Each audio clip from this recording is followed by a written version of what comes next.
Good evening, fellow heretics. Welcome to a very special episode of Nerds and Heresy. I'm your guest, Kevin Dadpool. Nat's not joining me tonight because I didn't invite her because I forgot to, but it's all good. Our guest tonight is going to help us with a very, very special topic that is rocking the realm of biblical scholarship around the world.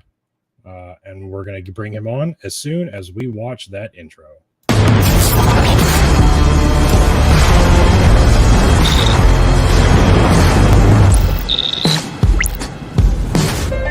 Hold on to your butts. All right. Hello, Dr. Kipp. How you doing today? Hey, man. Doing good. How are you? Oh, good. So, is that true? You forgot to invite Nat? It was kind of like a passing thought. I was like, I should, Oh, like in the process, man. on the process of like getting the kids to bed and everything, I was like, fuck, I forgot to tell Nat.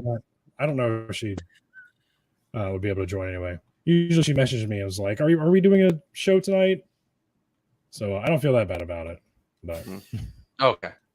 All that's right. all good. Well, yeah. Missed you, Nat.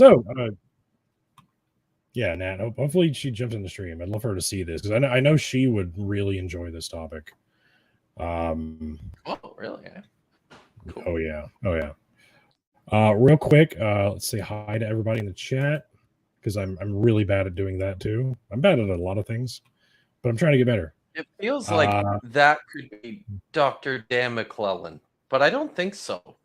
What's that? I said it feels like that could be Dr. Dan McClellan, but I don't think so. Who's that? Michael 119 Castro. Oh man, there's a conspiracy afoot. We got D-Rock in his house. Thanks for joining, Derek. Riley, howdy. This is Jimothy. He's one of my my patrons. Oh, is he? Yeah. You're gonna call me back, Derek? Okay. Not gonna hold my breath. All right.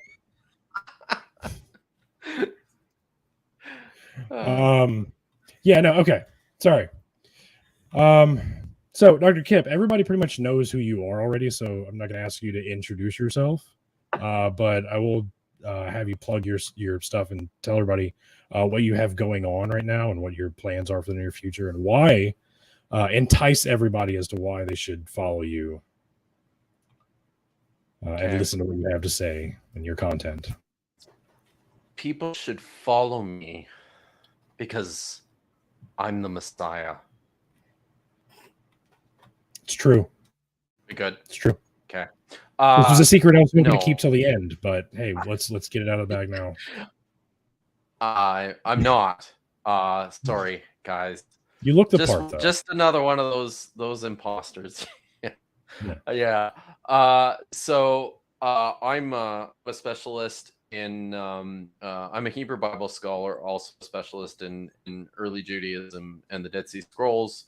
I run a YouTube channel where I talk mostly about the Hebrew Bible and the Dead Sea Scrolls, and I'm currently like right up to my elbows in a long form series about the Dead Sea Scrolls called the Dead Sea Scrolls Unapologetically, and it's super fun so far. We talked in the first 3 videos. I went through some of the stuff from the scrolls with regards to the Bible and the biblical text. And now I just dropped a new video all about these texts that are called Pesharim, which have been described as commentaries on biblical texts from the Dead Sea Scrolls, like from the 1st century BC, which I actually present as forms of fulfilled prophecy. And then in the next couple of videos, and Captain Dadpool has provided some guest voice talent for me, and it sounds awesome, by the way. for the You don't next mean that. video. I do. It's really good. In which we're gonna look at the way the scrolls have been used by Christian apologists to defend Ooh. ideas about the Bible. And just to kind of tease you, I've got in the work. I've got it mostly scripted now, but I Pat. have a hey, it's Pat. I have another video in the works about this idea of canon and scripture and how we recognize or understand that in the Dead Sea Scrolls. And I have another special guest who's going to be featured in that video. I'm not going to tell you who it is, but I'll give you a little hint because we're going to be talking a lot about Star Wars. Oh, gotcha. Loud and clear. So I'll just leave it at that, but it's gonna be super fun. So that's what I'm doing. Speaking of Star Wars, it's Neil. I don't know what that meant. Awesome. I said it. The Force is with him. It is. It's true. All right. So, I'm subscribed to Kipp's Patreon, and your videos have been really, really good lately. Like, I can tell you're getting more and more comfortable with editing videos. Maybe one day I'll get there because I am shit at editing videos. So I have to say something about this because there's another guy. There's a guy that I'm subscribed to that everybody should subscribe to on YouTube called Bible Unboxed. Lachlan Davis is he's a PhD student in Australia and does amazing short videos about the Bible. And he also runs like a regular Bible quiz, which kicks my ass like every time on YouTube. But he got me onto like a free version of DaVinci Resolve, which is like this video editing software. I'm not kidding. It has completely changed my life. So I think that's where that happened. But I've been using I have a premium subscription to Canva. And up until recently, and that's I love it. I've gotten to know it very well over the past couple of years. But up until recently, you could only make like 10-minute videos at a time, and they just recently like made it. I don't know how long, but they're like, yeah, it's way more than 10 minutes at a time now. Like I edited a 1.5 hour long video earlier today. Oh, nice. Hey, Ryan. Okay. Anyway, now that the small talk's out of the way, let's get into what are we doing? Let's get into the thick of it. So, man. For those who have not known or did not hear, there may have possibly been a new gospel that was discovered recently, or at least published, and that's what we're going to talk about. I'm going to start because it has a lot to do with this discovery has a lot of impact with the early church and early Christian groups, and it shows a lot about how early Christians gathered information and recorded it and categorized it, kind of, and even like freely like had their way with it a little bit. But we'll get into that. But there's a lot of controversy about the dating to this manuscript because it was okay. I'm getting ahead of myself. Let me just start. I got a little presentation to start here. Just start. Let's just start. Let's just do it. All right. So this fragment was. Forgot to pull up my notes. All right. Look, it's Grenfell and Hunt. What's that? I said, look, it's Grenfell and Hunt. Yeah. I came prepared. For myself. I mean, I screenshotted it, but what's the difference? Yeah, right. Okay, so the fragment that we're going to be talking about tonight was discovered among 500,000 fragments, 500,000 other fragments, and a garbage heap located in Oxyrhynchus, Egypt.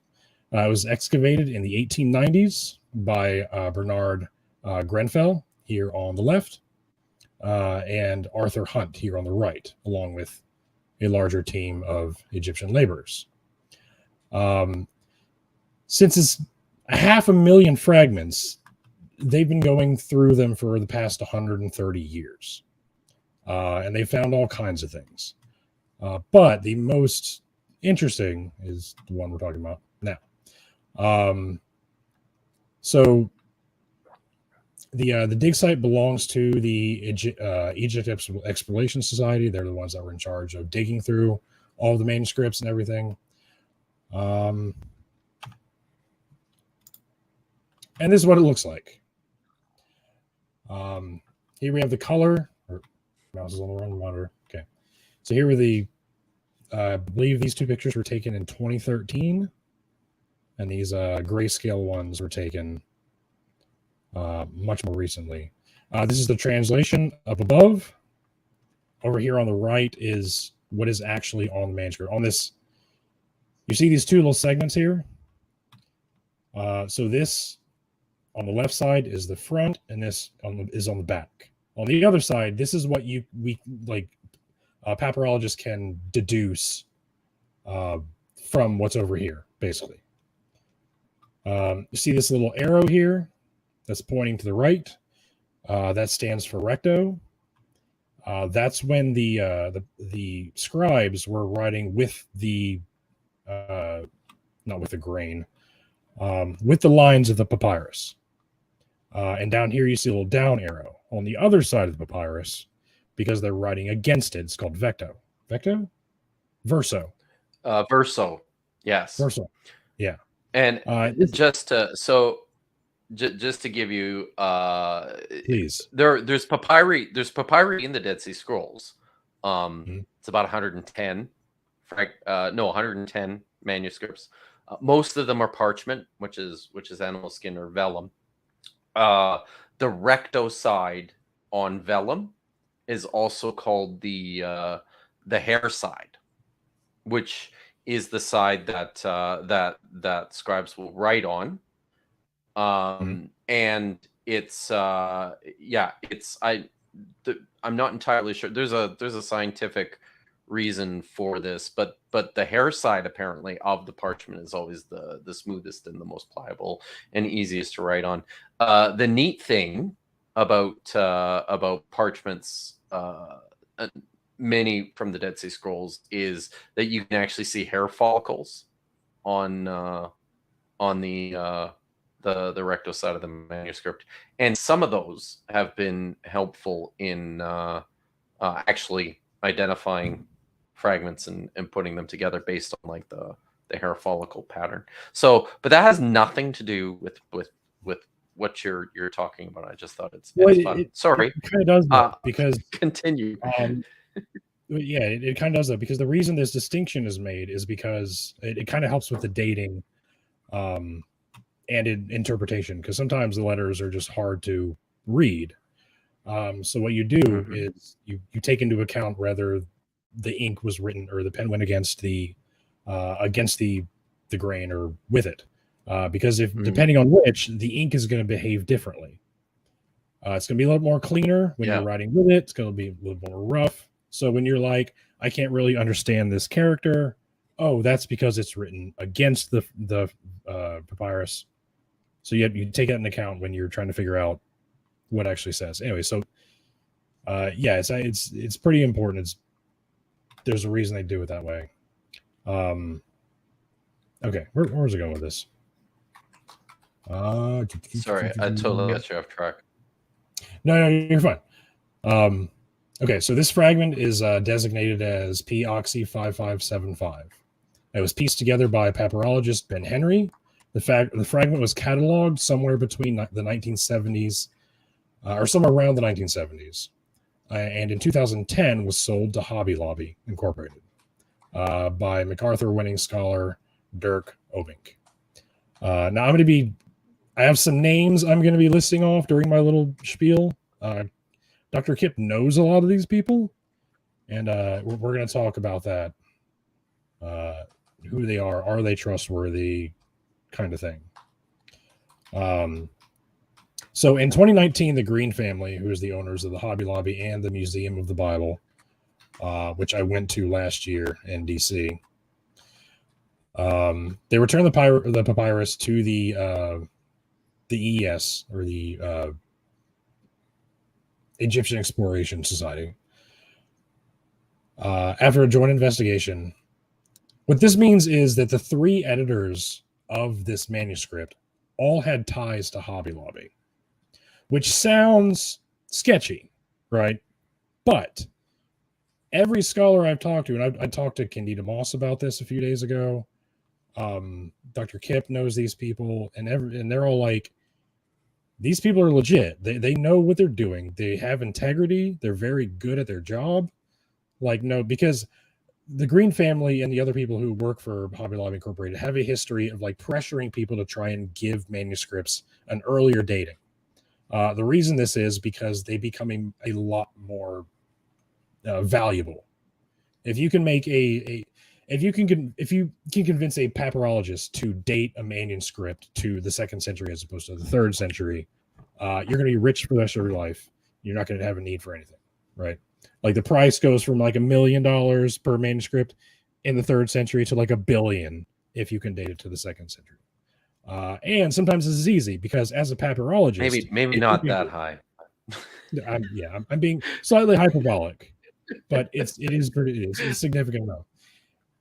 And sometimes this works because papyrologists, if you can be like credited with being the one who dated this super early manuscript, now you're a rock star, right? Everybody wants your attention. You're the expert of experts. So there's nothing to lose and like everything to gain pretty much, except for like your integrity.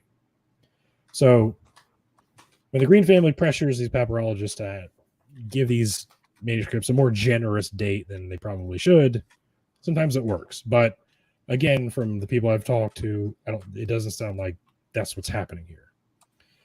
Where'd I go? So what's important about this fragment is the dating and the contents, like I alluded to a minute ago. In conjunction with the distinguished papyrologist and paleographer Ben Henry, the editors, being Jeffrey Fish, Daniel Wallace, and Michael Holmes, dated the fragment to the 2nd century. We're going to talk more about that in a little bit. But first, let's get into the content a little bit. So this is every piece of the fragment that's over here on the right, you can find in the Gospel of Matthew, Luke, and the Gospel of Thomas. The sayings Gospel, the non-canonical Gospel of Thomas. Everything in it is a combination of those 3 Gospels. So here in the red is like the gaps in the manuscript where it's either missing, it's been deteriorated because of weathering, or just can't read it. But you can see, there you go. Yeah, you can see where, like, I tell you, worry what you will eat, about your body, blah, blah, blah. And you can see the references.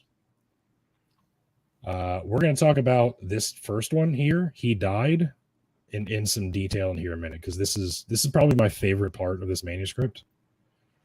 And we'll talk about why soon. So what's in the red is, what's kind of missing. What's there? Yeah. Well, the black is what's there. The red is what's... Oh, black is there. Red is missing. Oh, okay. Got it. The red is what we can deduce for various reasons as to what would be there if the manuscript were intact. This next line is interesting. And we'll talk more about this in a little bit too. Here's unless you fast for the world, you will not find the kingdom. If you do not make the Sabbath a Sabbath. This is in Luke. But in the Gospel of Thomas, he changes it. It just says, unless you something, something, something, the world, you will not see the Father. So this is changed. Probably because whoever's writing this manuscript was trying to was trying to deal with the problem of Jewish law holding Christians, or Christians who are still holding to Jewish law. So Jesus said this. This is in Luke. Make the Sabbath the Sabbath. So this author comes around and says, we don't do that anymore. Maybe we can change it to something a little more American. So he does that. I don't know if that's the reason he did it. I'm only speculating. Of course, who knows? But this is just one example of how, like, you can see, like, the people who are writing these manuscripts, they take certain liberties that you might not expect. Moving on, look at the birds, blah, blah, blah, blah. This is a combination of Matthew and Luke, but it's also Matthew. We're going to get into this one too, a little bit too. So see here where it mentions God. The one thing that's interesting about this fragment is it does not mention God. Every reference to God is the Father. It doesn't say God. But this passage is in the fragment. And right here, which in Matthew and Luke, it says God, the author changes it to the Father. Or whatever tradition the author is receiving says Father. And then there's another parallel. Okay. So was I trying to go into this yet? I'm getting a little unorganized in my head right now. So the interesting thing about this fragment is it's thematic. It's all about, like, the worries of the world. There's a practice in, Mark Goodacre. I'm curious. Yeah. I have a lot of disagreements with some of Mark Goodacre's work. I think he's brilliant and amazing, but there's some hills that he chooses to die on that I'm kind of questioning. So I'm interested to see what he has to say. Anyway, so this whole fragment is just a collection of sayings, kind of like the Gospel of Thomas. There's no narrative in it. There's no story. There's no this happened. There's no that happened. And it's presumably Jesus speaking this whole time, just like Gospel of Thomas. And it's all themed around worry. It's addressing the early church's concern with we're dying, we're poor, we're broke, we have nothing. So this is Jesus saying, who cares? And this was a common practice that which we're learning is more and more common than we previously thought, I think in large part because of this manuscript. It was practice to take, like, does anybody remember, okay, when to my fellow ex-Christians, Kipp, you might remember this too. Did y'all ever, like, get, like, a book of, like, references that had, like, a glossary in the front, and you could look up a topic like worry or death? Yeah, right. And it would give you, like, every biblical reference, and you would go and look, and you could find all the references in the Bible to that specific topic. That's kind of what this is. It's every passage in here is addressing the concern about mortality and worry. And Jesus is saying, don't worry. You're going to have eternity. It sucks now. People who are doing really well off right now are going to lose it all, which is what's going on in the first line. Again, talk about that in a minute. I actually have a Bible, an old Bible that has at the very beginning, it's literally got like a 200-page section that just lists it's like different themes that and different topics, and it just gives you, like, a list of Bible verses and where to find all the material for that. Yep. The fragment really vindicates Elaine Pagel. I love Elaine Pagel. We're gonna talk about that. Was pretty. Yeah. Oh yeah. Oh, we're gonna get to that. Okay, where was I? Okay, so the first line. This is the first line of the manuscript. What's interesting about this is it says apathenion. It's hard to. Anyway, it means he died. This style of this phrasing only appears in Gospel of Thomas 63, and it has some similarities to Coptic. This is one of the earliest manuscripts in Thomas right here. Looks pretty familiar. So is there anywhere in the New Testament that says he died? Oh, of course. But it doesn't look like this at all. So here's a couple of examples. And one in this passage in Thomas, he's referring to a rich man who wanted to hoard his wealth and hoard his produce, and become, and so that he would have, quote unquote, nothing to need for. It says in Thomas 63. So Jesus is saying this in Mark 15:39. But this is referring to Jesus himself. He says he died, but it's ekimenesian, which means he expired. Now, this word is very vague. It can mean all kinds of different things. But this fragment says he died. It's obviously very different. You don't need to know Greek to see that it is very different. Same thing, Matthew 8:32, when Jesus casts the pigs, or cast legion into the herd of swine, and they go off of the cliff. The Greek doesn't say they drowned. It says, there it is, apathenon. They died from the water. Right? They didn't have a word from drowning, from what I understand. They died in the water. So when you read your English translation, says that they drowned, there's some liberties being taken there with that translation. So this phrasing is only ever evident in Thomas. We don't really see it anywhere else. And I was actually reading some of Mark Goodacre's take, speaking of which, on this. And he was saying the same thing. Like, yeah, we don't see this very often. My mouse is on the wrong monitor again. There it is. Okay. Where's it go? Where am I next? I didn't rehearse. Okay. So, elaborating on this a little bit more. You can compare this with Luke 6, 16 through 20. This is, again, where the death is. And he told me in a parable. But in Thomas, Jesus says, I tell my mysteries. The Gospel of Thomas is like summarizing this whole narrative of the rich man. And you can see that even further. You can read the whole thing. I'm not going to do it now. But you go down towards the end of it in Luke. Jesus says, this very night, your soul is damned of you. Sounds like Mortal Kombat. Your soul is mine. I just watched Mortal Kombat last night. Sorry. But in Thomas, it just says he died. He died. It's very, very condensed, very simple.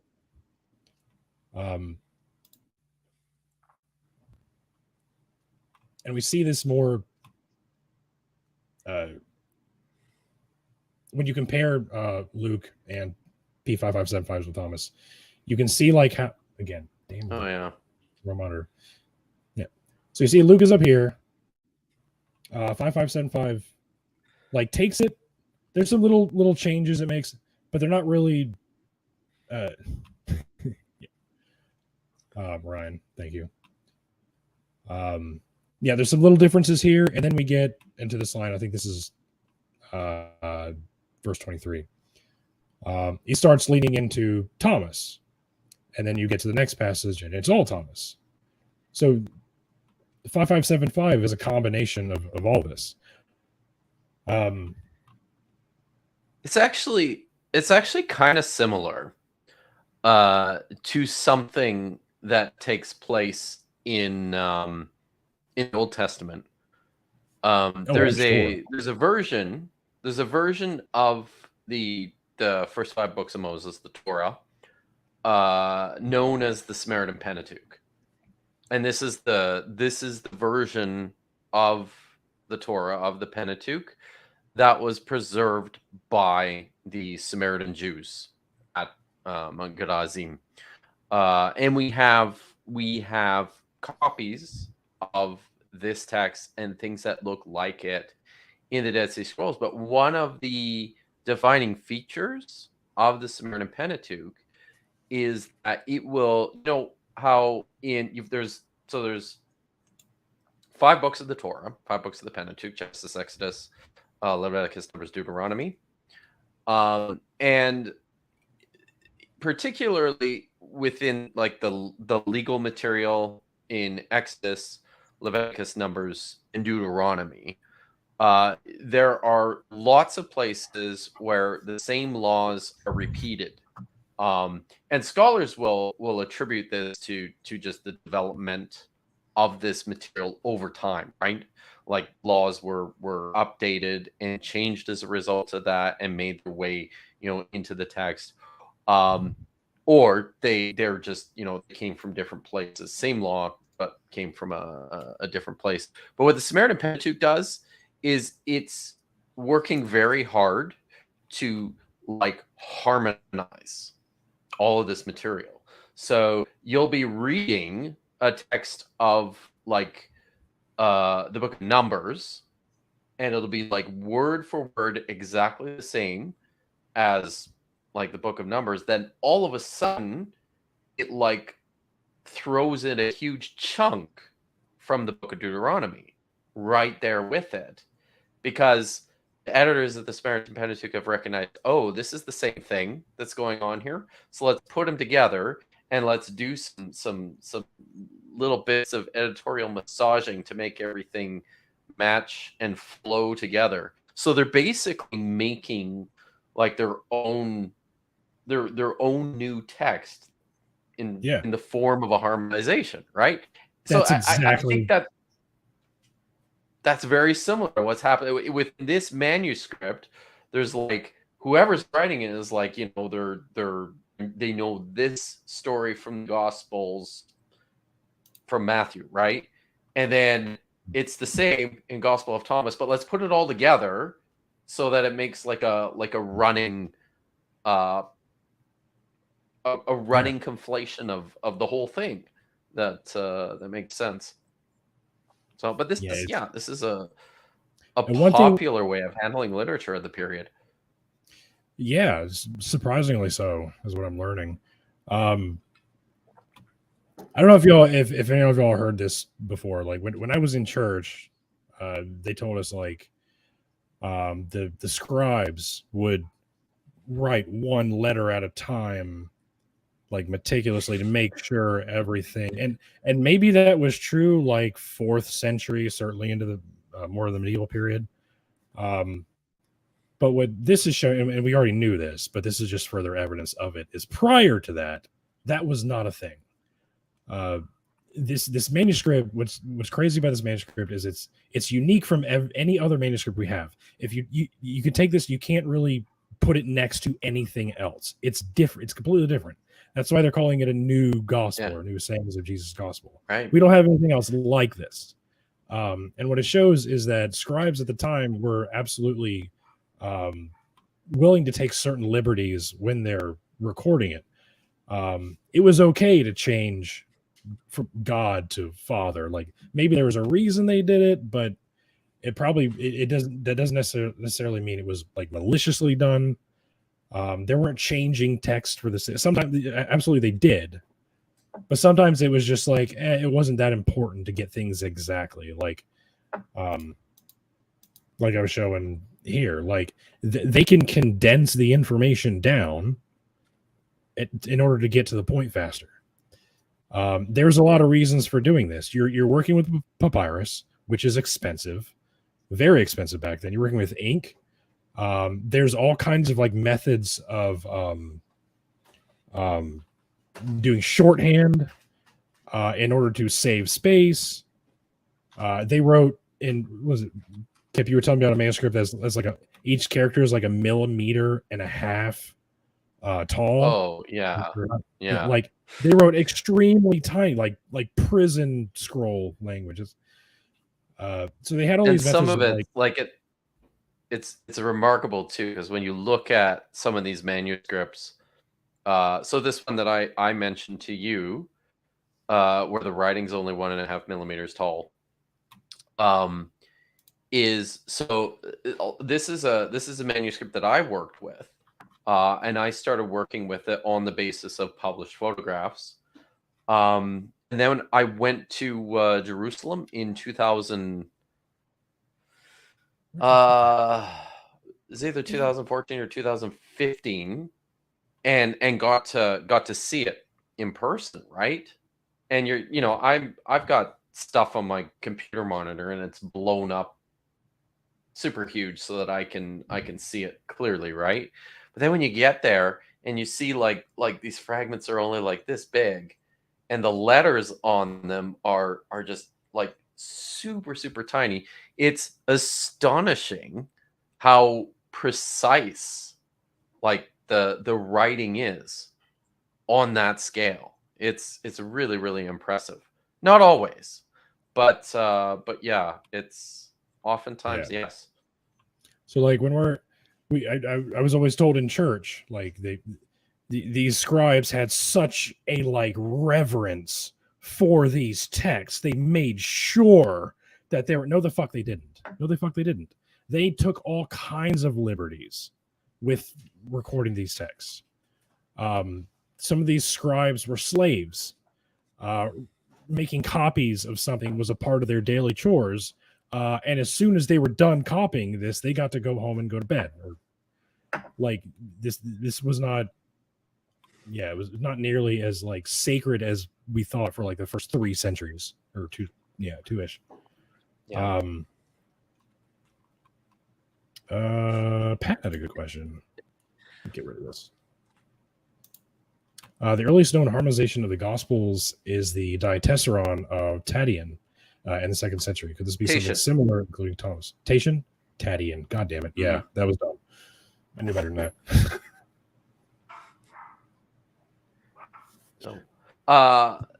Could this be something similar, including Thomas? Yeah, I think possibly. Although, correct me if I'm wrong. I don't know. I don't know much about Tatian's Diatessaron, but I don't either. I was under the impression that he was Pat's popping in here making us look like idiots. Yeah, he is. But I was always under the impression that Tatian was very what's the word I'm looking for? He adhered very closely to the actual texts in his harmonization. And I think based on the little bits that we're seeing of this fragment, that the writer here is being more has a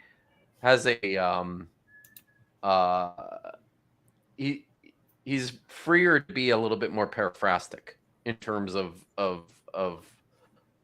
presenting the material. I could be totally wrong though, having not read the Diatessaron and not like haven't really dealt with it at all since like grad school. So correct me if I'm wrong, Pat. Yeah, I don't. But no, go there's ahead. evidence of like harmonization, like just this. Like this is evidence of potentially an attempted harmonization. This could just be whoever wrote this fragment could be recording what he got from oral tradition. Like that's absolutely a possibility. But it's also possible maybe he's trying to harmonize like he has these sources. He has Matthew, he has Luke, and he has Thomas. And he's trying to harmonize them into one. That's possible that he's doing that. But of course, it's only so hard we can speculate on it. Yeah, I actually I was in a TikTok live a few days ago with Professor Candida Moss. She wrote an article about this fragment. And I was so excited I got to talk to her about it. I mentioned this and I was like, this could be evident because you have like the Marcionites, the Ebionites, the Valentinian Gnostics, all these people who are using different versions of different gospels for their community. So it was like, maybe is this a evidence of maybe a new community that we didn't know before? She was like, maybe, but not necessarily. It doesn't have to be. It could have just been a collection of sayings that were like, since they're all thematic, all these passages are about like worrying. It could have just been like a reference guide that was used. Yeah. So yeah, it's only so much we can say confidently, but yeah. So okay.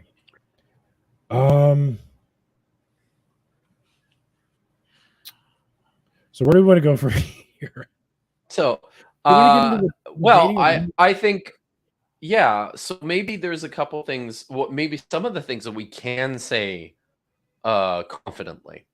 One of the things that was pointed out by Derek, somebody else chimed in on this as well. I think one of the wonderful things that this fragment shows us is that Gospel of Thomas is not a late 2nd century text, as has been, and this is I know most scholars tend to date it pretty early, but this still pops up every now and then. I see, scholars talking about how late Thomas is. It couldn't have been written before 180, or couldn't have been written before maybe the very end of the 2nd century. I think we have to kind of, one of the things that excites me about this particular fragment is that it seems to have it seems to have access to these texts: Matthew, Luke, Thomas, right? Mhm. And it's Yes. it is conflating all this stuff together, which, for my opinion, like in my opinion, that's a huge deal. The fact that this is taking place in the 2nd century is big, in particular for our thoughts on what the Gospel of Thomas is. How early do we think it is? What it is? That's something else that that I'm quite keen on. Sorry, I'm just reading Pat's comment, but one of the things I think is very cool about this as well is that it looks to be a collection of sayings, right? And this is an idea that's been sort of thrown around for a long time by Jesus scholars, by New Testament scholars, that the earliest forms of the Gospels likely circulated like this, as collections of sayings of Jesus. I know it's changed quite a bit, but the early forms of the theorizing about Q were that this was a sayings text, right? But I think that, and this is what the Gospel of Thomas is. It's a collection of sayings of Jesus. Here, whether if this is this fragment, if this survives from like another gospel, unknown gospel, then it would be the same thing. By the looks of it, it could potentially be another collection of sayings in the same vein. So I think like those are all very exciting aspects of this discovery. Like, sir, the thing with the I was explaining this to someone yesterday. The thing about the gospel, or dating the Gospel of Thomas, is the Gospel of Thomas isn't just one, like the Gospel of Thomas is a collection of sayings that probably grew over time. Yeah. Some of the sayings could possibly date earlier than Mark, but some of them, because they're like, there's passages that are similar to Mark, but they're more lacking in theological development. So maybe they're earlier. And then you have some passages that seem more very, very theologically developed, which means they may be even Gnostic. Like this is the 119th, the last saying in Thomas is Jesus' disciples talking about Mary Magdalene, and they're like, "Hey, Jesus, she's a woman. She can't make it into heaven. What are you going to do about that?" And Jesus says, "You're right. I will make her a man so that she can get into heaven." That's what it says. I'm not making that up. Where in any of the Gospels is there anything like that? So this is like a much later idea. So I think since that's the last saying in the Gospel of Thomas, that's why a lot of people say, "Oh, it's dated so late." Like, no, it's not. You can't take the Gospel, or you can't take Thomas and trace it back to a single document. Like, it's a collection of sayings that was added to over time. So yeah, some of it's really early, some of it's pretty later. This fragment's probably a lot like that, or at least the rest of it was. Yeah. Sorry, so you want to talk about dating? I went a little tangent there. What was that? Do you want to talk about dating? Do you want to date?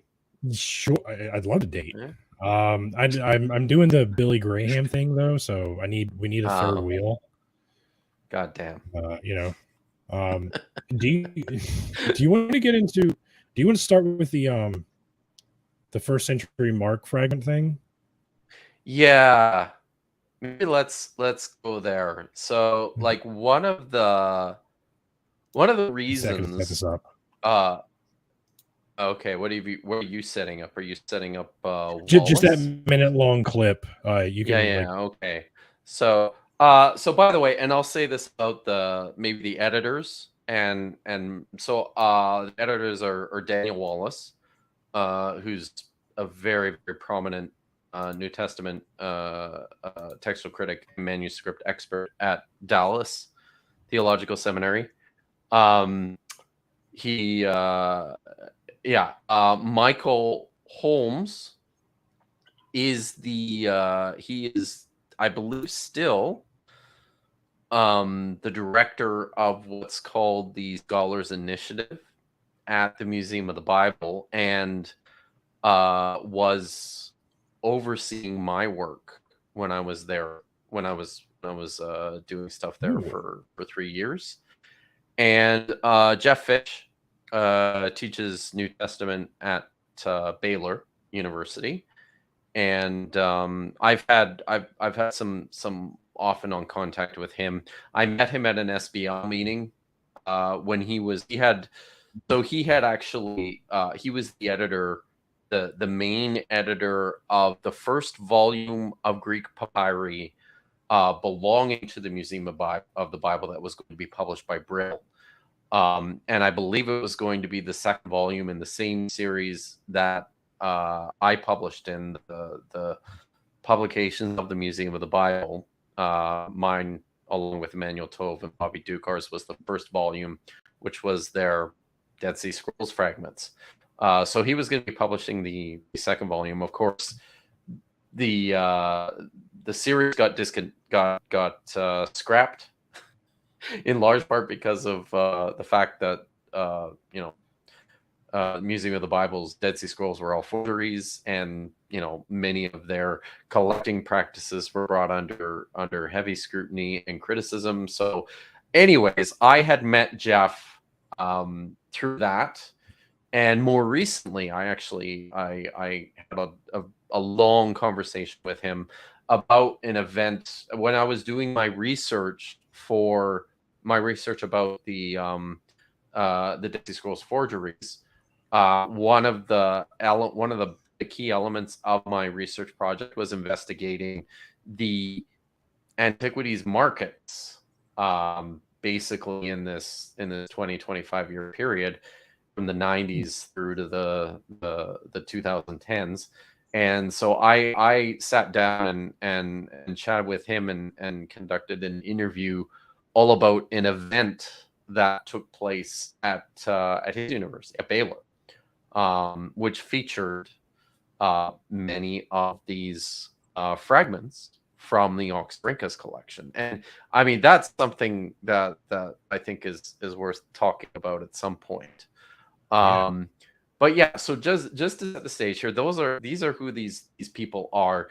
The reason why this fragment was published now is because this was let's see, I think it was around about 2007, 2008, 2009. I might be getting these dates not quite right, but a very famous papyrologist by the name of Dirk Obink, who was at the University of Oxford, ended up he struck up a relationship with some of the officers at the Museum of the Bible, in particular a gentleman by the name of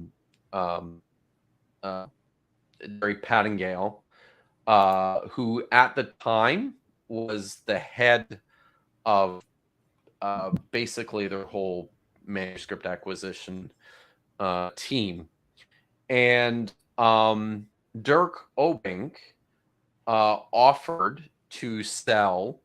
He offered to sell the Museum of the Bible a collection of papyrus, including this one that he claimed was a copy, a small fragment from the Gospel of Mark that dated to the 1st century.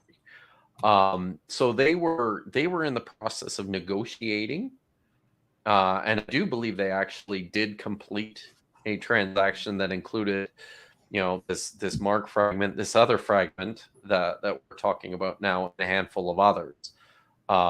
Dirk Obink sold to the Museum of the Bible. Of course, really problematically, Dirk Obink didn't own any of these fragments. These all belong to the Green family, the sue him or something. Egypt. Sorry, didn't the Green family sue him or something? We're selling it. Yeah. Okay. Yeah, he's in heaps of trouble now as a result of what happened. But all this stuff belongs to the Egypt Exploration Society. Yeah. And Obink basically attempted to sell this stuff to the Museum of the Bible and collected money for it. And this is fun. Can I share my screen for a minute? Just because I think this is wild. Let's look at this. So I had noticed, my wife and I we're in the process of planning a renovation of our bathroom, and when we're doing this, when we renovate things, my wife watches a lot of fixer upper shows, do it yourself stuff on like Magnolia Network or TLC or stuff. But we were watching one night, and I saw an ad for this show.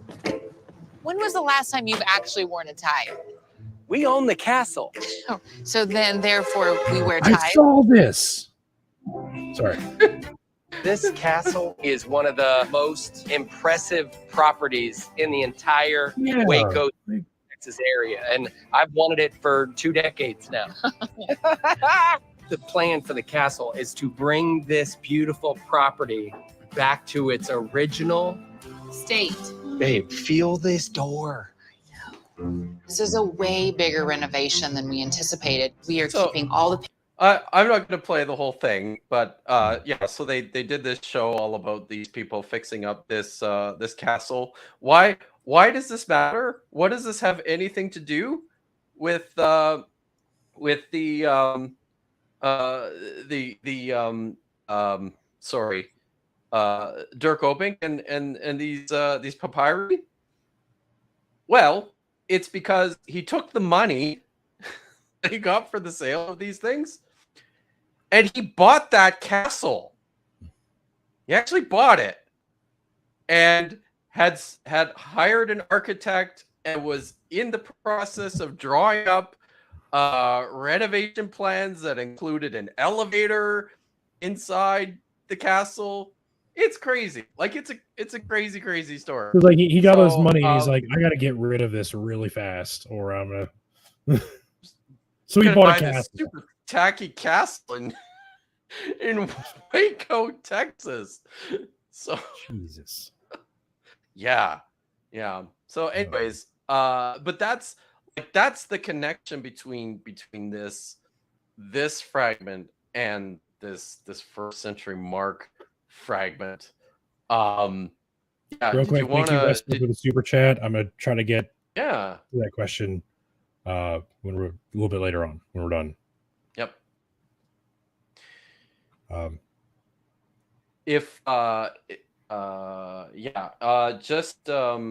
refresh my memory, please, Vesper, about specific text you have in mind. There's a couple that are potentially designated as such. Anyways, did you? Yeah. Maybe so say something about this. This is 2012. Yeah. This came up during a debate between Dr. Bart Ehrman and Dr. Daniel Wallace. And they're debating, I can't remember if it's the resurrection of Jesus or something, but he mentions like there's this first century Mark text or manuscript that he has as sort of a way to, well, I'll just play the clip. It's only a minute long. It's very funny because Bart Ehrman isn't having any of it. Precisely what we don't know now, we could know then. And while I'm on this, why don't I ask Dan about this first century manuscript you're talking, because it's the first I've heard of it. Could you say something about what its extent is, and who the paleographer is who's dated it, and whether anybody has corroborated the dating? I'm afraid I can't tell you those things. And the reason is because this whole project is rather hush-hush right now until the publisher comes out a year from now. I can tell you the publisher is E.J. Brill. And so it's a reputable publisher. And I've been sworn to secrecy on the rest of the data.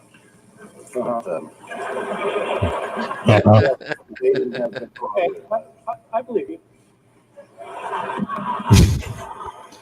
Fucking love Bart Ehrman. Tons of these first century manuscripts. The very fact that we have one. Yeah. So the papyrologist the guy, the paleographer in question is Dirk Obink. yeah. And the situation that Dan Wallace is referring to is the fact that early on in the when Museum of the Bible, when the Green family started to amass their collection of biblical manuscripts, and then to assign them to scholars to work on in order to publish in their series, which was being published by Brill, everybody had to sign non-disclosure agreements. So nobody was allowed to talk about this stuff beyond just your little enclave of people that you're working with. So yeah, like when I was doing work on the Dead Sea Scrolls fragments to the Museum of the Bible, it was extremely awkward because I at the same time was working on another project at the University of Agder with this other collection of manuscripts, Dead Sea Scrolls fragments, and I would work on stuff in my office, and I had to keep the door locked because if somebody came in, they weren't allowed to see any of the any of my colleagues or anything. They just it was super stupid. But secret squirrel type stuff. So that's yeah. So yeah, that's what's going on there. Yeah. So this. Oh yeah. Okay. For K285. Yeah. Real quick. Do address this real quick. Do I want to address this really quick? So do you want to save this for later? Yeah. Maybe save it. Okay. We're gonna hold on to this. That's okay, Vesper. Just remind me because I will forget. I'll remember. I saved it so we can come back to it. Very good. Okay. I'm just actually going to plug it into my, yeah. So like this story, goes on. I did a whole, documentary, on my channel about, kind of another facet of this whole story.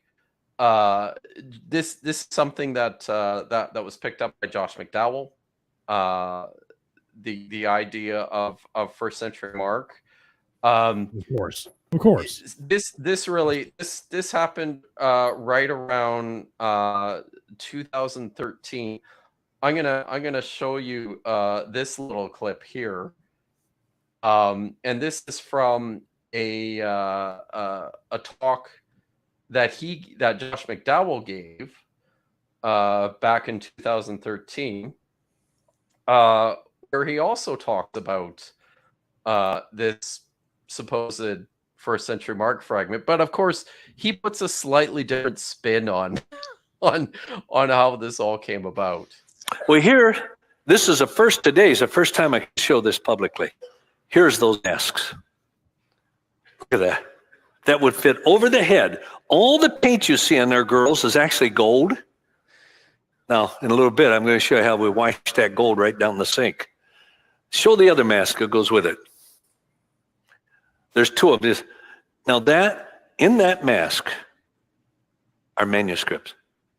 You say, what? Oh, yeah. I remember this. Biblical, Old Testament, New Testament. What? Well, they had professional people at the morgues. And they would go out, and they had a royal burial. They would go out into the community, everywhere from the trash to homes, businesses, and they would collect manuscripts. Some of it was just town meetings, statistics, things like that, just anything that was a manuscript form that was on papyrus. And then they would take, in a way that we could understand, they would use it as paper mache. They would make these, you can almost say it's papyrus shade. It's paper mache done with papyrus. And they would do 4 manuscripts and then a layer of silk, and then 4 manuscripts, a layer of silk. Now, here's how you know the dating, for one. These masks were only done from 150 BC to 125 AD. That's not true, by the way. You realize? Yeah. The manuscripts in there are the oldest ever seen by human eyes. It's the first time in 2,000 years human eyes have seen these manuscripts. It was in here that we discovered Mark, the oldest ever, back to the 1st century. Before then, it was 120 to 142 with the John Ryland papyri. Now, what a salesman. This mask. Oh, scholars die when they hear it, but we own them, so you can do it. You take these manuscripts, we soak them in water. It's a process we use with huge microwaves to do it, but it's not quite as good. We put it down into water.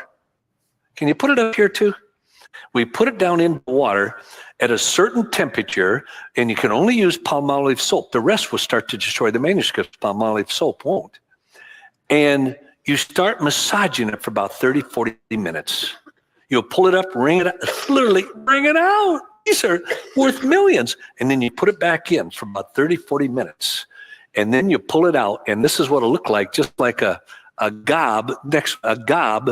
It looks like a cow's head. But that's all papyrus manuscripts, folks. Looks like bullshit to me. 1,000 years old. And you start pulling it apart. Say, what? Yep. They're layered on top of each other. You start pulling them apart. Keep going. No, that's not what See, there you put them around. See, most scholars have never touched a manuscript. You have to have gloves on anything. We just wash them and hold them in our hands. We don't even make you wash your hands before. See, this is a manuscript right there. See, a manuscript, by definition, is not an entire book. It's a portion of the book. It could be just a little piece to we have one now that's 38 pages on Corinthians, probably greater discovery than the Dead Sea Scrolls. And keep going here. This is all. Now, see my hand up in the right hand? That's a pair of tweezers. And you take those tweezers and you start. So, yeah. Now look at those hands. Look at those hands and tell me. Is that a 12-year-old? Yeah. This is Josh McDowell. Basically writing himself into this story, right? I'm gonna show you one more here. Please, I'm loving this. So this is a talk this talk he gave in 2013 where he talked about, discovering first century Mark, discovering all these manuscripts. He had people, he's in touch with the best the best papyrologists and the best manuscript experts, and they're all working together, right? So I'm just going to switch screens here. So this is killed me, The whole like, yeah, we're not even wearing gloves. We don't wash our hands. Oh, like, idiot! You wear gloves because the bacteria in your hand will deteriorate the papyri. Papyrus is extremely brittle. If you look at it weird, it will like burst into flames. Cavalier attitude. He's just like up here, like juggling them and shit. I'm like, nope, that's not right. Yeah. So I found this a few years ago. This is you'll recognize that mummy mask, right? From the talk that McDowell was just giving. Yep. So this is an event that took place at this took place at the University of Baylor in their classics department on I think it was the 26th of January 2012. So and it was led by Dirk Obink and another man by the name of Scott Carroll, who used to do all the acquisitions for the Museum of the Bible. So, but it's pretty interesting. So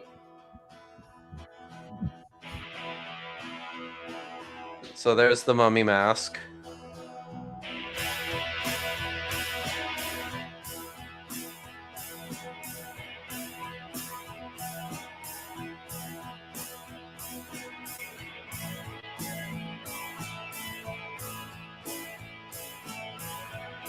Well, what's the bubble wrap? Now we're being cautious about it. Yeah. I'll describe. So there is Scott Carroll. Work today, so you're not surprised. These are class assistant students at University of Baylor. Classics Lounge. This will be our laboratory. They call it Lounge of Destiny. We'll see why today. With hopefully the discoveries that are made. Just so you understand, there will be a mishmash of text in here, and you can barely see, for instance, the writing here on this. Summarize it. And you can see the linen that was used. So it's a combination. Who's of that? linen and papyrus that we use. The writing that's exposed right here is called Demotic, which is a late stage of Egyptian. A lot of texts that were written in Demotic were accounts, things of that nature. We call those documentary texts. They're not unimportant. They're not literary texts. There will also be funerary texts and literary texts that are in this script. But this will have, because this dates, and we know from artistic evidence and all, to the early Christian period, and we know it comes from the region where they used papyri. We also are very... The early Christian period. Please elaborate. Yeah. Right. As well, and we've worked with different things to try to do this without destroying the mask. And I can tell you that that we're in for some interesting things today.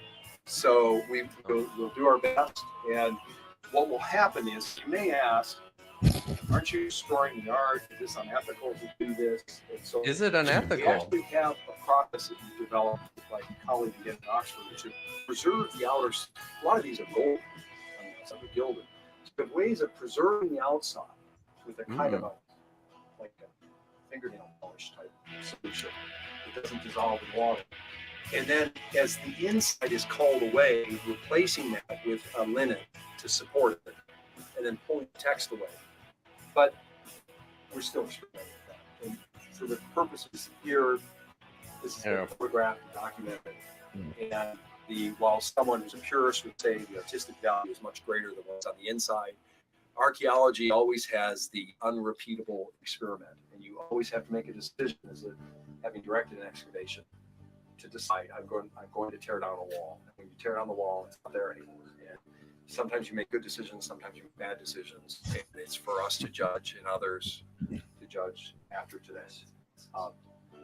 But in so much that we own it, I can make that decision and curate it. And so that's the purpose. And we have been intelligently, systematically buying masks like this, and also beautiful ones, in order to go through this process. Because I believe that the possibility of discovering first century, early second century biblical texts, the strongest possibility of finding them is in material like this.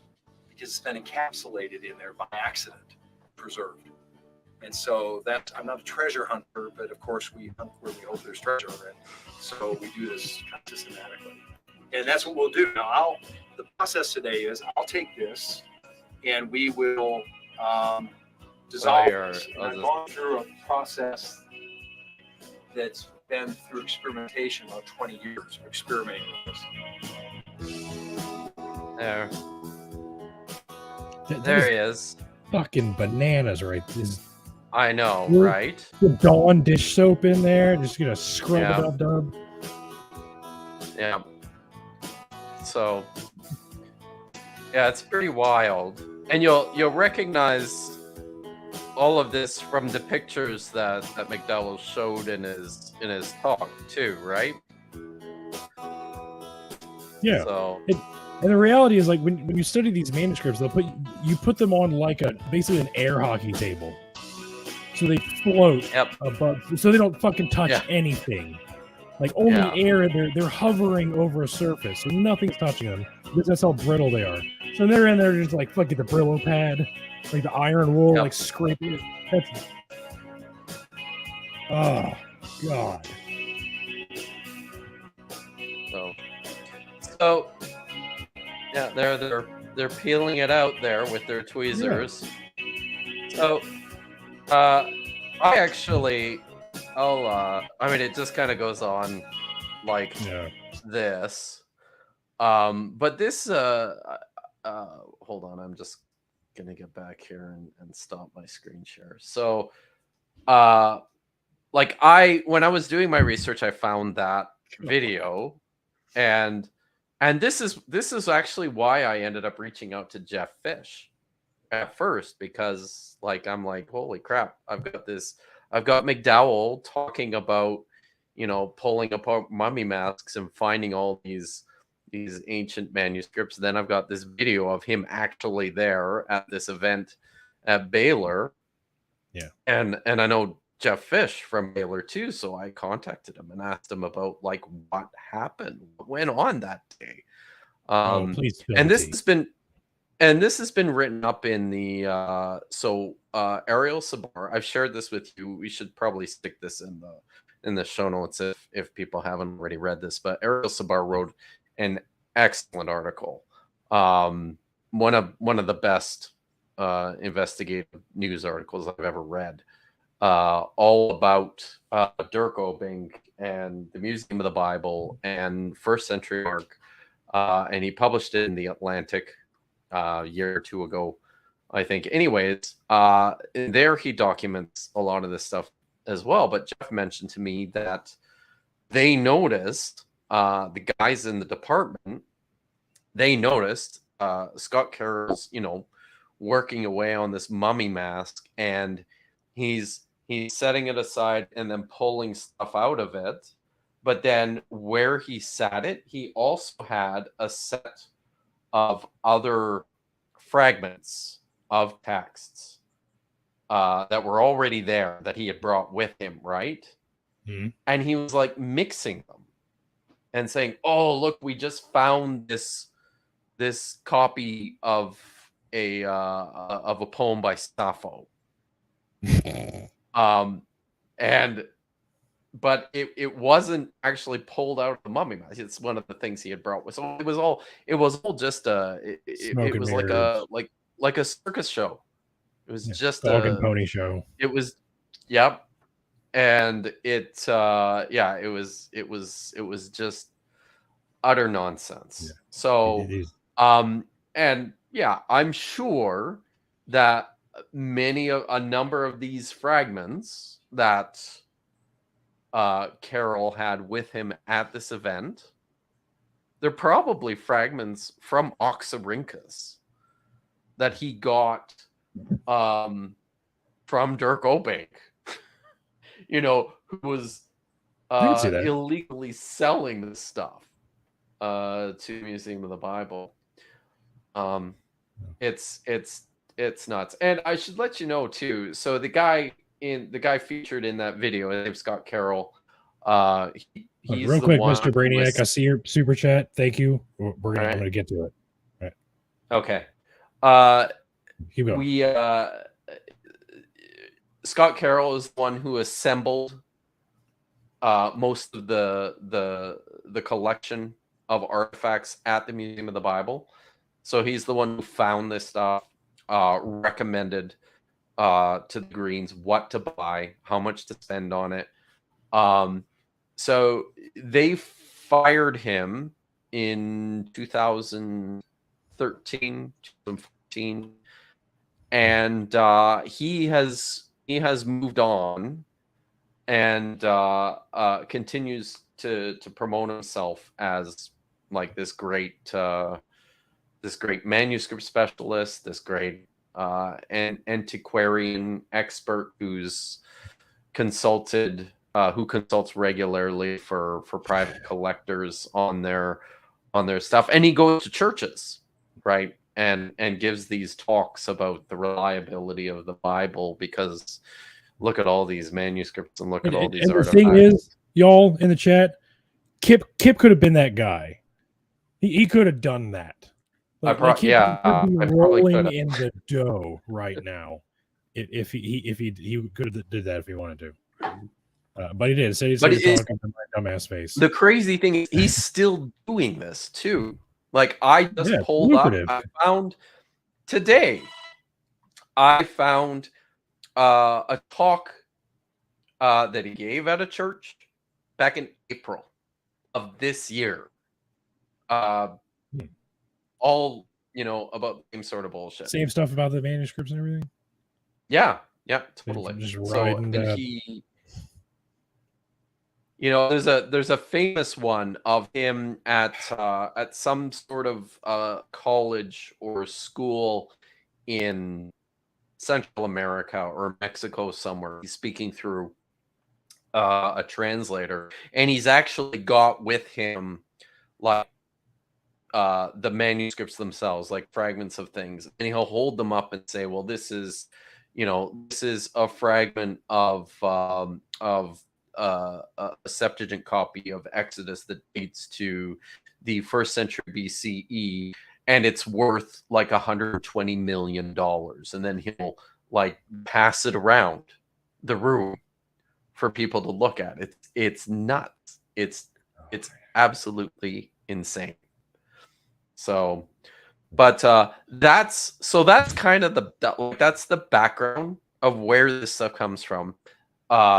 This fragment that we've been talking about today, POXC 5775, that's the right designation, right? So that's one of these manuscripts that ended up in the Museum of the Bible that was illegally sold by Dirk Obing so that he could buy a castle in Waco, Texas, and stolen from the Oxyrhynchus collection. And because of that, it's now been published. But one other thing I wanted to point out: this particular manuscript, there's a people should also look up. So in the stream that you did on TikTok with Dan and with Candida Moss, and you asked her about this particular manuscript, and she mentioned, you asked about the dating and whether there's any problems with dating. And she talked about, well, it's the same people who were, handling the 1st century Mark situation. Although I would say this is a little bit different, because the 1st century date to that fragment of Mark's Gospel, that was assigned by Dirk Obing.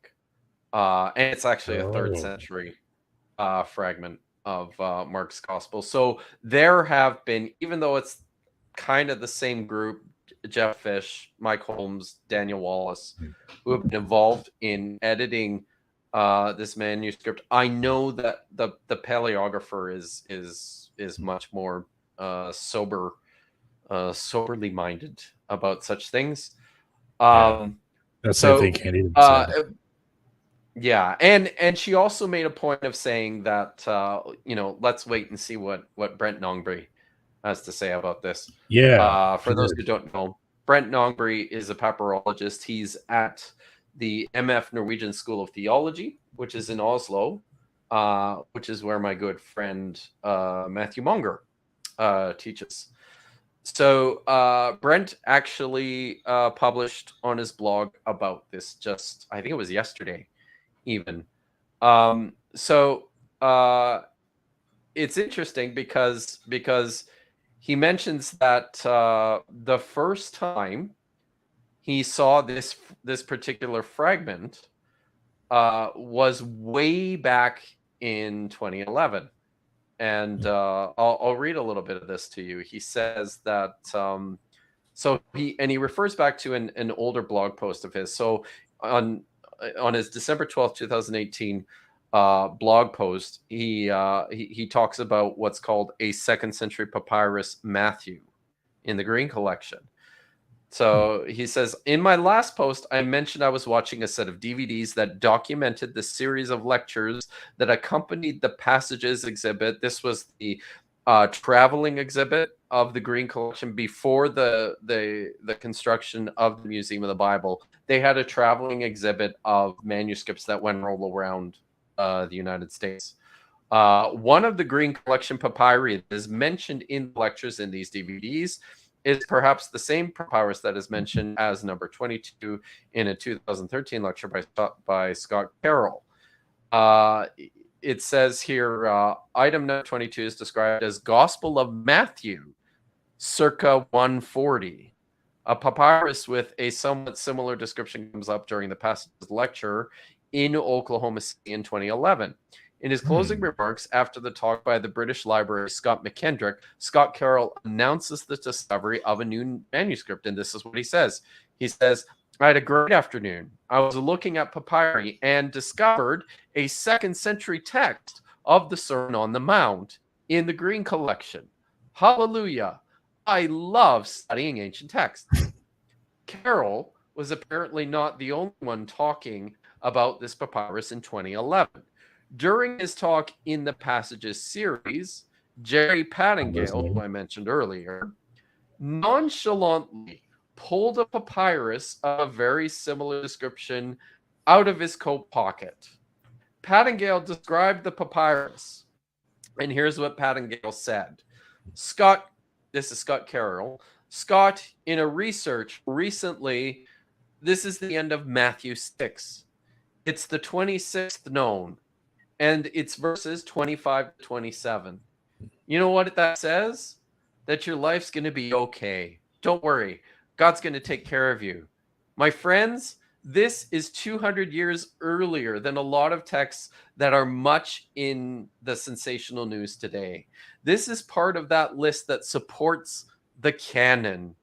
When you talk about accuracy and authenticity, this has been dated to about 140 to 160. It's early. It's early. Jesus. So, and this is, and he includes pictures here too of Pattengale holding up this. He literally pulls it out of his pocket and holds it up, and it looks like this fragment. So it's crazy, but it's amazing to me that way back in 2011, we're talking about this fragment as if it's Gospel of Matthew, as if it's affirming the biblical canon. And here it couldn't be anything further from the truth. Jesus. Yeah, these people don't actually give a fuck about history or antiquity. They do not. They don't. No. They're just in it for it's very easy to separate Christians from their money. It's so easy, and a lot of them capitalize on that because that's all they're in it for. They pretend to be these religious authority figures and manipulate an entire crowd and show them, because they don't know. The crowd doesn't know. Yeah. You're not supposed to carry fucking papyri manuscripts in your fucking in your pocket. Like that. Yeah, they don't know any better. So when someone comes along and is presenting themselves as an authority figure, they just go along with it, and it's very easy. True. Yeah, donate to our. Yeah. So I'll just say one more thing here with regards to the dating. I mentioned Brent Nongbre wrote about this the other day. He's not sold on the 140 to 160 date, and he pulls up the examples of the papyri that the editors used to date it. One of the problems with this fragment is the type of script that's used. It seems like it's a fairly cursive type of script that can be very difficult to date. Are we talking about 5575 again? Yeah, but based on Okay, what I I'm wasn't sure if you reading, were still talking about that. Okay. Oh yeah, no, sorry, I'm back on 5575. And based on what Brent says in his post from today, it looks to me like he pulls up a pile of other comparable examples of scripts. And please bear in mind, I'm not a Greek script specialist by any stretch of the imagination, so I'm just me either. I'm just deferring to to Brent in terms of the accuracy of the Comparanda. But all of the stuff that he's pulling up is like 2nd century. So he sort of concludes with this. He says, I tend to agree with the editors about the similarity of the scripts of 5575 with 4009. And Clement. What is right? what is 4409? It's a Peter. Yeah. So it's Peter, yeah, and it is following script samples useful. So it's like it's very early. I think it's early 2nd century.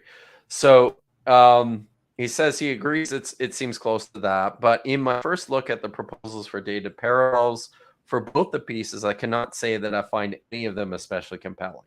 This is not to criticize the work of the editors. It is very difficult to find good, securely dated comparanda for scripts like these. A more detailed evaluation will have to wait for another occasion. But he basically, as I read Nongbre, and I might not be reading him correctly here either, but based on my reading of Nongbre, it seems to me like the discussion about the dating of this particular manuscript, somebody has suggested it could be like 3rd or 4th century. And Brent says the only, when he asked this person directly about that, they just gave him some sample texts from the 3rd or 4th century, and he didn't think they were very compelling. He sort of figured there's not really very good evidence that it's that late. But based on my read, I think the discussion of dating of this fragment will probably center on whether or not this is a like early mid 2nd century fragment, or if this is like a late 2nd century fragment. But it seems to me that based on what I'm reading and what I'm seeing, everyone seems fairly confident. You're comfortable at least. Like it's a very early text. Yeah. And you and I were talking at the start of this video. Like when you're talking about 2nd century Christian manuscripts, you can literally list them on a hand or two, depending on how you're dating, right? Like we've got P52, which is generally understood to be the earliest New Testament manuscript. It gets dated all the way back to like 125. I think that's too early. And Nongbre, I know, has written a couple of articles about P52 and has argued fairly persuasively that it's at least second half of the 2nd century, so like 150 to 200. And I think he settles more on like 4th quarter, so 175 to 200 for P52. And then you've got like a couple of other fragments. There's like another fragment of John and I think another fragment of Matthew, which are potentially 2nd century or 3rd century. like either late second or early third. And then almost everything else that's even close is like early third or 200. Yep. They'll talk about it as being like 200. So this could be the earliest Christian manuscript that we know. Yeah. It's very possible, yeah. That's amazing. And we'll see what happens, but I have to say it's one of maybe 3 or 4 manuscripts that has been relatively securely dated to the 2nd century. Yeah. You know, I don't see a lot of debate about it being 2nd century. Everybody seems to like kind of like much discussion beyond that at this point, right? We have to see. But and then I have to say if this is if this is the earliest or one of the 4 or 5 earliest Christian manuscripts that we know of, this is huge. It's huge. Yeah. Right? It's not a New Testament text. Yeah. Our earliest Christian manuscript is not a New Testament text. Yeah. Like, just think about that for a second. Oh, that would mean that a non-canonical gospel, like the earliest evidence for a non-canonical gospel, or no, the earliest evidence for a gospel that we have is non-canonical. That's what that would mean. Yeah. Yeah. Like every manuscript from John, Matthew, Mark, and Luke would come after this one. And those are the ones that are the word of God. But here we have this other one that's, yeah. And it just goes to show how much we don't know. For as much as we do know, there's so much we don't know. Exactly. Yeah. What else? What else is out there? What else have we missed? What else has been thrown into a fire? Because that was the thing. Manuscripts we use is like kindling all the time.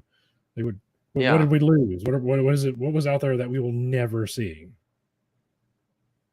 And just think about what I mean. Just think about. You mentioned it at the start. Oxyrhynchus is 500,000 fragments. Yeah. You know, they've published maybe 3 or 4% of that so far. Like there is, and they've been sitting through for 130 years. 130 years. Yeah. Literal generations of papyrologists have been working on this. Yeah, it's amazing. As Scott Carroll said, "Hallelujah."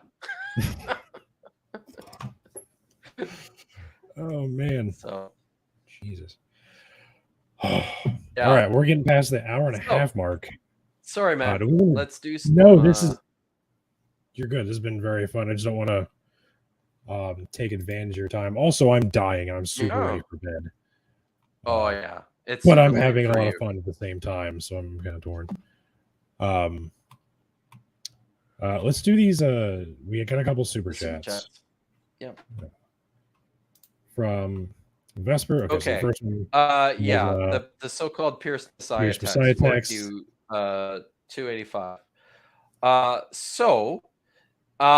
This is when the Dead Sea Scrolls. I'll just give you a little background. When the Dead Sea Scrolls I'm not familiar with this one. Doesn't sound like published.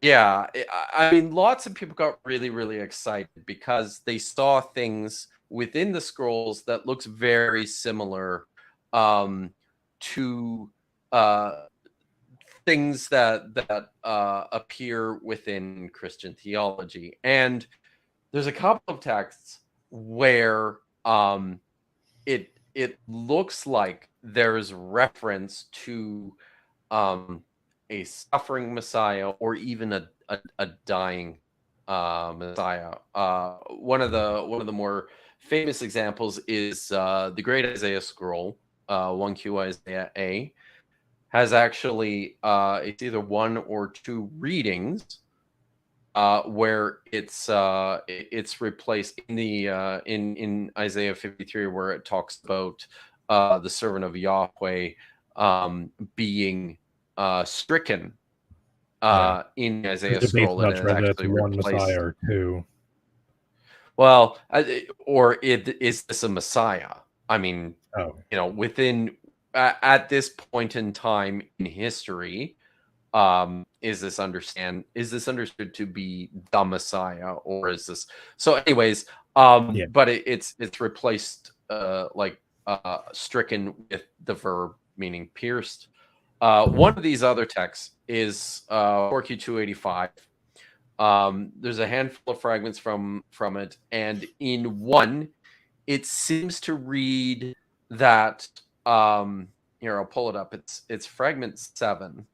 It was originally designated fragment 5, I believe, but since publication, it's been reclassified. So here's a translation of this fragment. It says, just as is written in the book of Isaiah the prophet, and the thickets of the forest shall be cut down with an axe, and Lebanon with its majestic trees will fall. A shoot shall come out of the stump of Jesse, and a branch shall grow out of his roots. So that's Isaiah chapter 10, verse 34 to 11:1.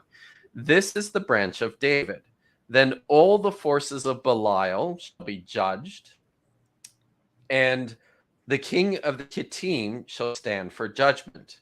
And the leader of the congregation, the branch of David, in some translations it says, they will kill. Then all Israel shall come with timbrels and dancers, and the highest priest shall order them to cleanse. So the problem here is that there's a form of the verb.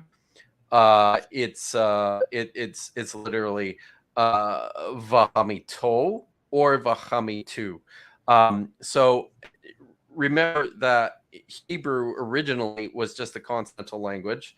There were no vowels, and the pronunciation was left up to the imagination until much later in time, when the Masoretes added points to the words in order to help with the pronunciation.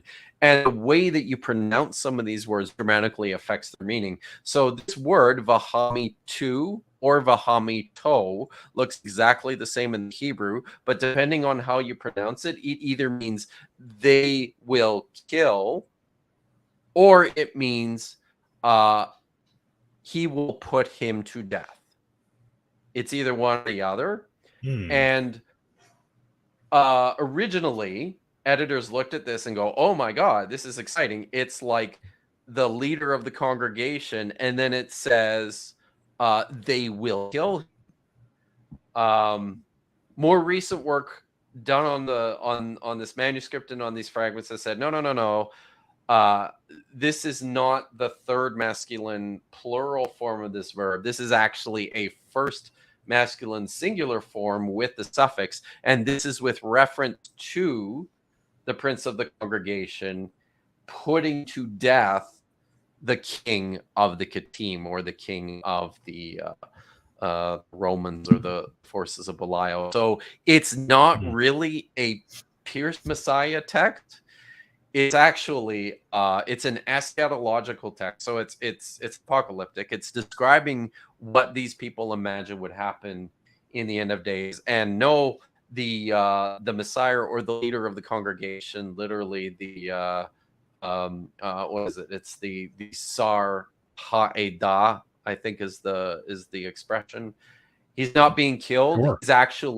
He's actually kicking the king of the Kittim's ass.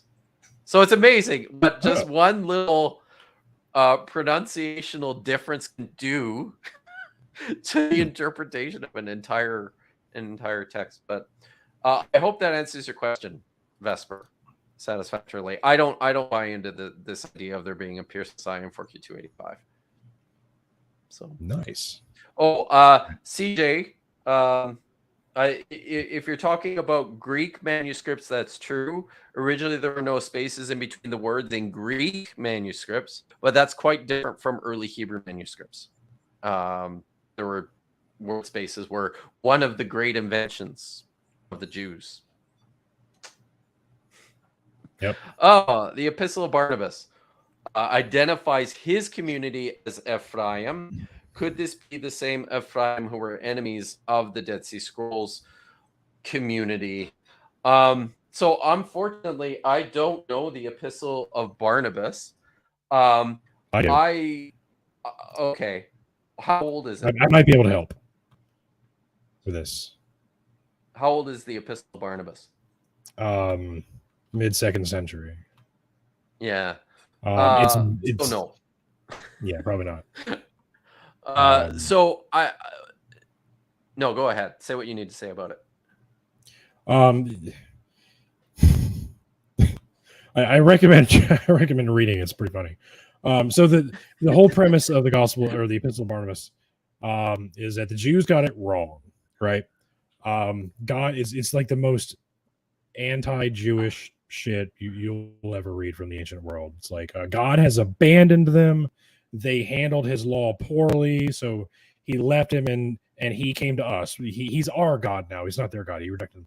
And the reason that they did this is because, or that God left them, is because they didn't understand that the Mosaic law was actually symbolic, not literal.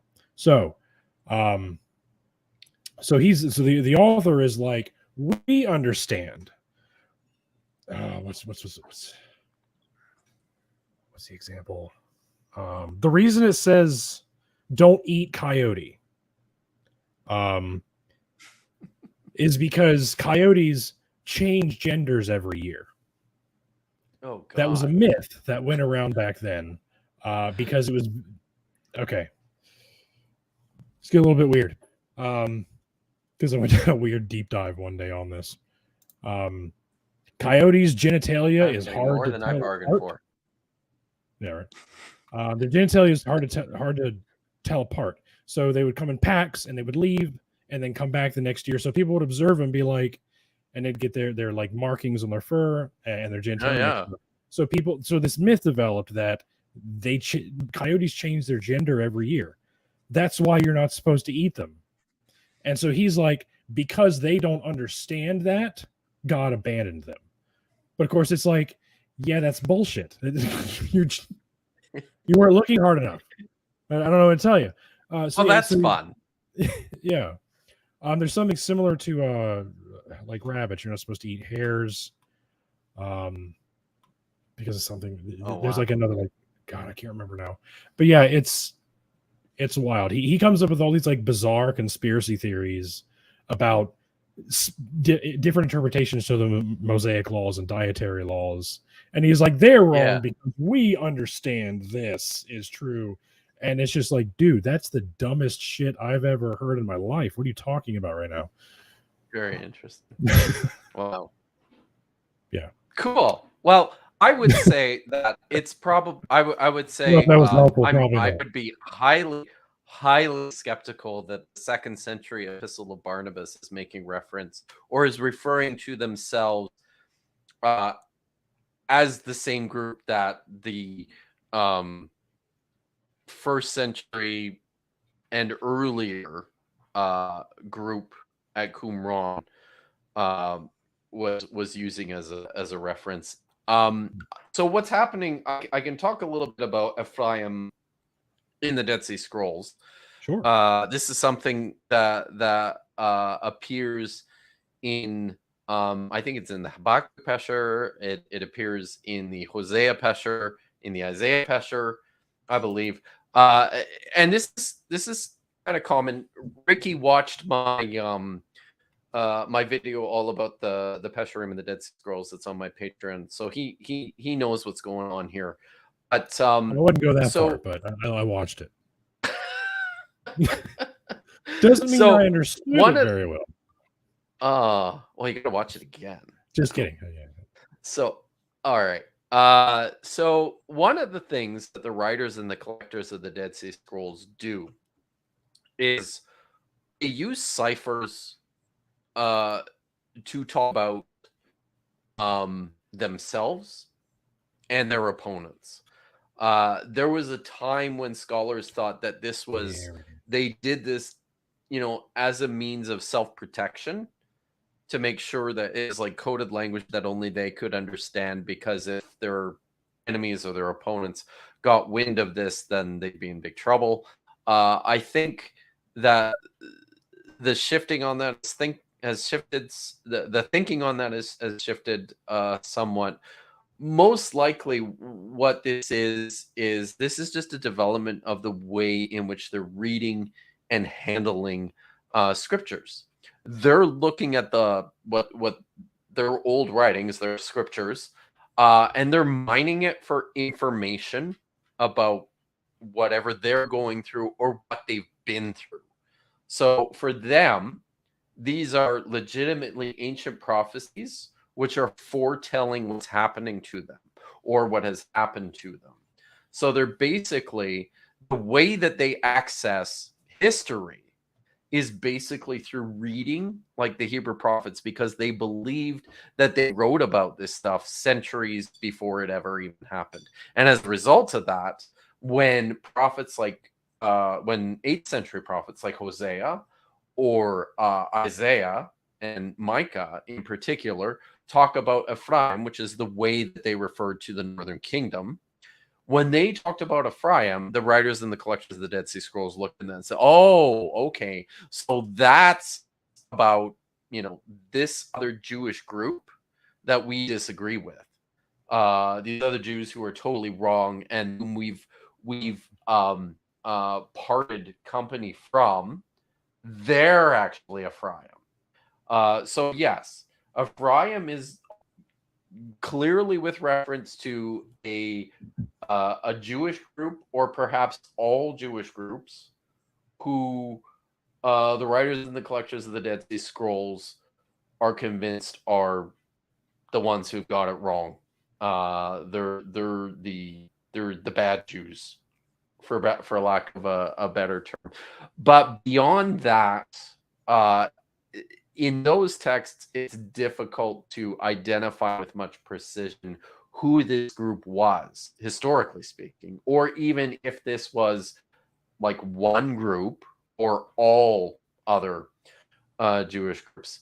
Now, I'll say, if based on what you've told me about the Epistle of Barnabas, it seems to me that this would be a sensible way of referring to yourselves, as opposed to other more orthodox Jewish groups, right?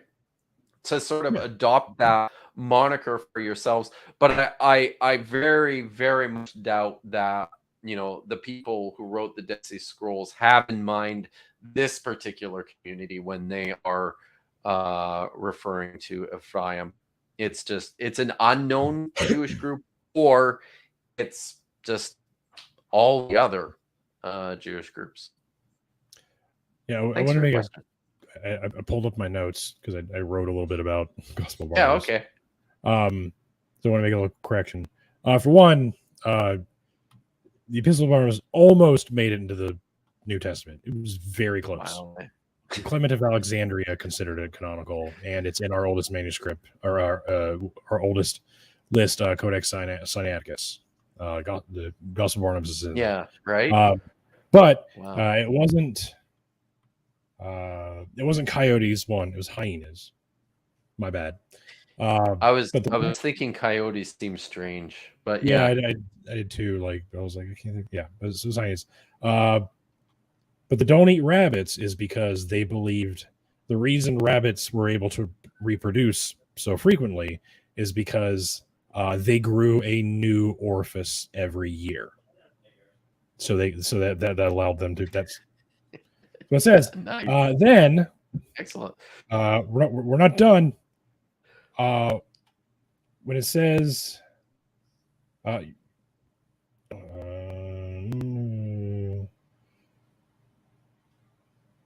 You're not supposed to eat weasels either. Weasels. What the hell? But this was also symbolic. Don't for eat hyenas and don't eat weasels. Eat rabbits and don't eat weasels. But this was also related to another sexual act because they believed weasels conceived their young through their mouth.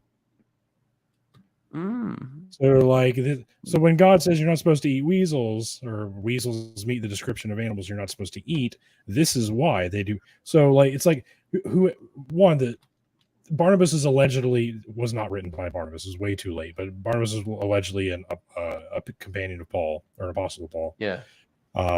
So it's like this guy spent way too much time thinking about this shit.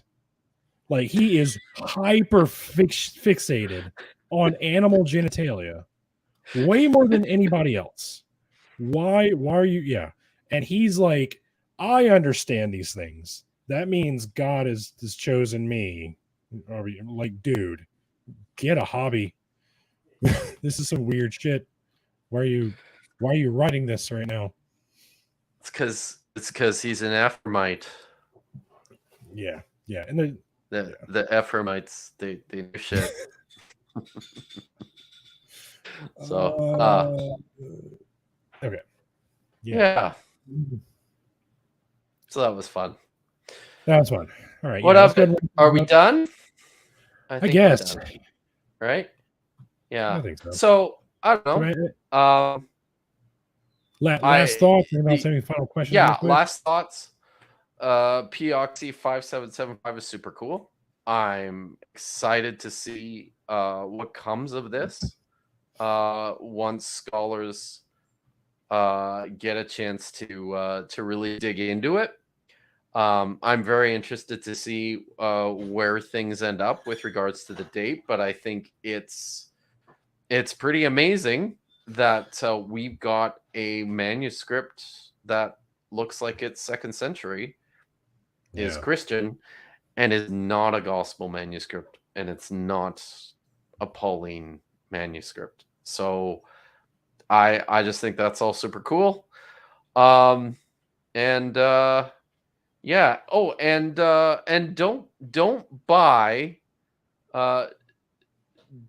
fragments of Greek papyri from people who are selling them to you out of the Oxyrhynchus collection at the Egypt Exploration Society, because that's bad. Yeah. All right. Yeah. So for me,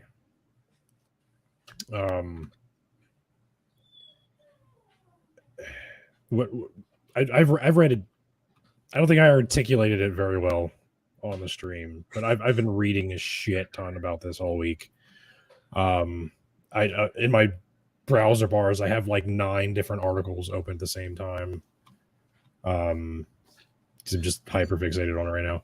I've seen a lot of people express, a lot of very credible scholars express concern about the early dating, but not a lot of pushback. There's not a whole lot of argument against it. It's just like there's politics involved. There's a lot of money to be made when it comes to dating manuscripts early. These people have ties to the Green families, of course. So that there's all this like sketchiness, but nobody's really arguing against the dating yet.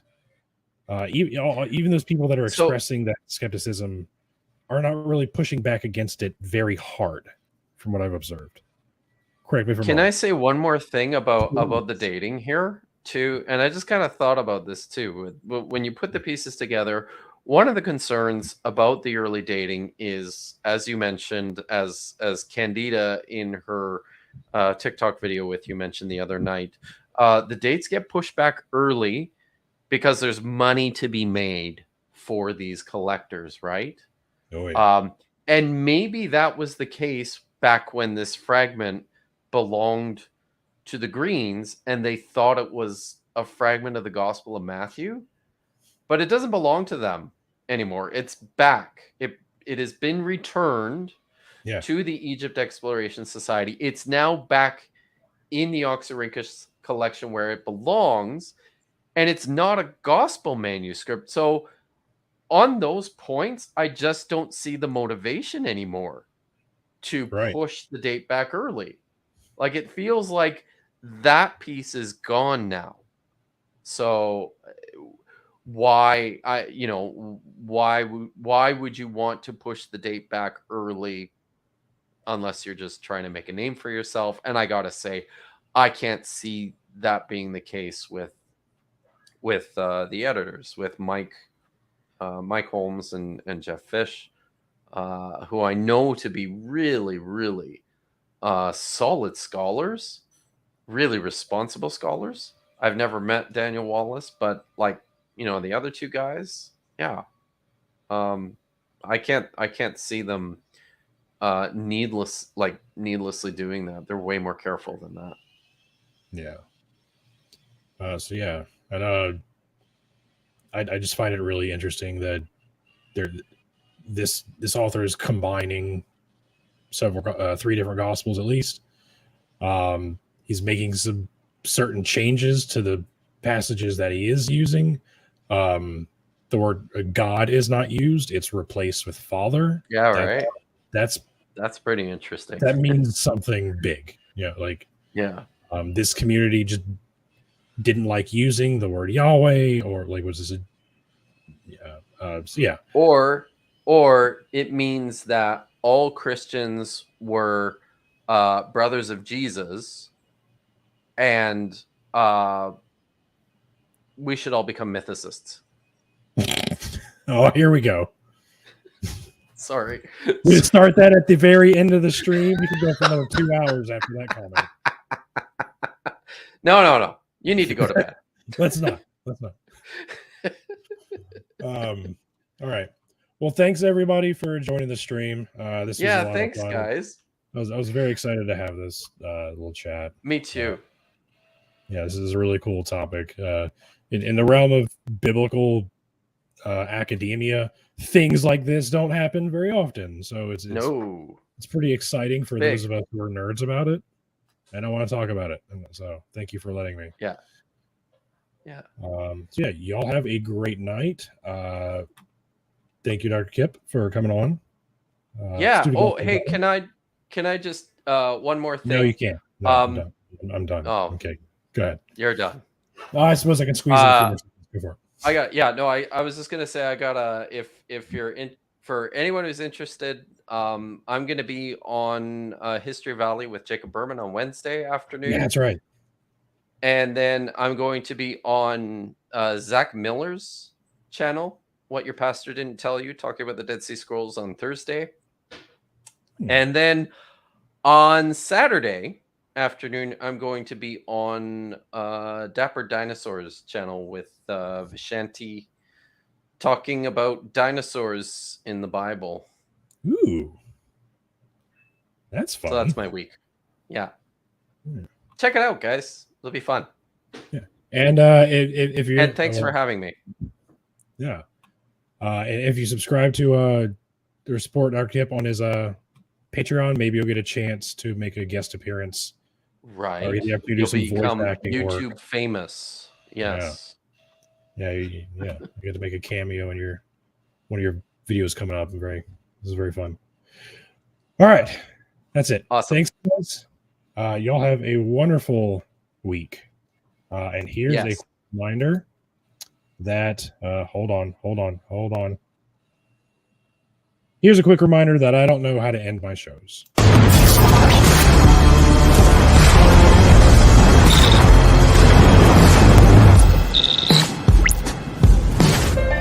Hold on to your butts.